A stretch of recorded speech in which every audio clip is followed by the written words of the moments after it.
Have you ever gone for a swim and, after just a few minutes, your arms felt exhausted? But when you looked down, it turned out the problem wasn't in your arms at all. It started with your legs? My dear friends, once we pass the age of 60, the body changes more than we realize.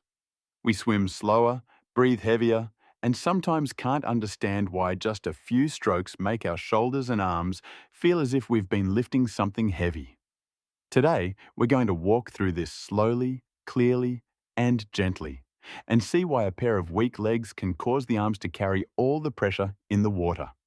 And before we begin, please take a moment to leave a number 1 in the comments below, as a small promise to yourself that you'll keep your body healthy and lighter each day. Swimming, though it looks simple, is actually a graceful dance of the entire body. When we glide across the water, the legs and arms don't work separately. They form a system, like two ends of a seesaw. If one end weakens, the other has to compensate. So when the legs aren't as strong or stable as they used to be, the arms, no matter how strong, get dragged into the battle against water resistance. And then something interesting happens.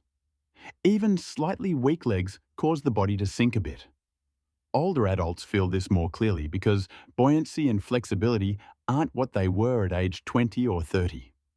When the lower body sinks, water resistance increases, as though we're dragging a heavy bag of water behind us. The arms are forced to pull harder, deeper, and faster to replace the job the legs were supposed to share.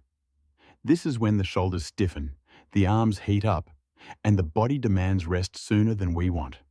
If you feel this part is so true, then try leaving a comment saying, "Okay, so I know I'm touching something real in your experience." But the story doesn't stop there.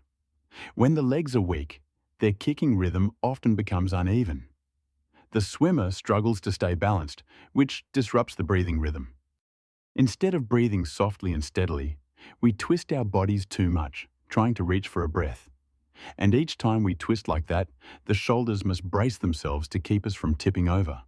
The arms then have to sweep wider, harder, continuously, as if fighting to keep us from sinking. Numerous studies from sports programs in the United States show that the older we get, the more loss of breathing control in swimming can drain energy twice as fast as in younger swimmers. And when the legs fail to create that smooth kicking momentum, what swimmers call the glide, the body no longer moves effortlessly. We lose that magical feeling of floating across the surface, and instead, it feels like pushing a heavy object ahead of us. To compensate for that missing glide, the arm muscles grip harder, the shoulders rotate more intensely, and the upper back tightens to maintain balance.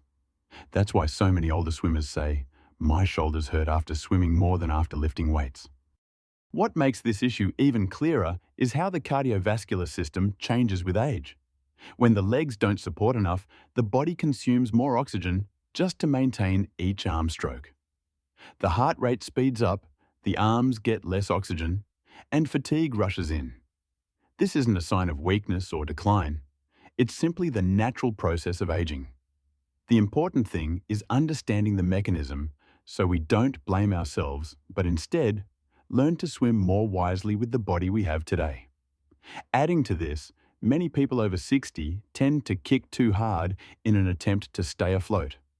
But the harder we kick, the tenser the body becomes. That tension spreads to the chest, shoulders, and neck. And when it's time to pull with the arms, the whole upper body no longer has the softness it needs. The arms work more, but less effectively. It's like trying to row a boat with stiff, inflexible arms. However, the good news is that the human body, at any age, always has the ability to adapt. When you practice simple exercises like gentle kickboard drills, ankle flex and point exercises for mobility, or standing knee lifts to activate the hip muscles, the legs gradually regain strength. That strength doesn't just make swimming faster, it lightens the load on the arms, helps you swim longer and smoother, and most importantly, brings a sense of peace to each breath in the water. And when we adjust our arm technique, pulling closer to the body, not sweeping too wide, keeping the elbow high, we reduce pressure on the shoulder joints, which become more sensitive with age. Steady breathing, light kicking, soft arm strokes. Together, they create a gentle motion, like a quiet melody flowing across the water's surface. Weak legs are not the end of your swimming journey. They are a gentle reminder that the body seeks harmony, not absolute strength. My dear friends, swimming is not just a sport. It is a way of conversing with our own bodies. When we understand that tired arms come from weak legs, we stop blaming our arms or feeling discouraged about aging. We simply learn to slow down, adjust, and care for our legs the way we would care for the roots of a tree. I hope today's video brings you a new perspective, softer, deeper, more meaningful, so that every session in the water becomes not just exercise, but a small journey of healing. If you found these reflections helpful, please subscribe to the channel so we can continue walking together on this path towards strength and inspiration.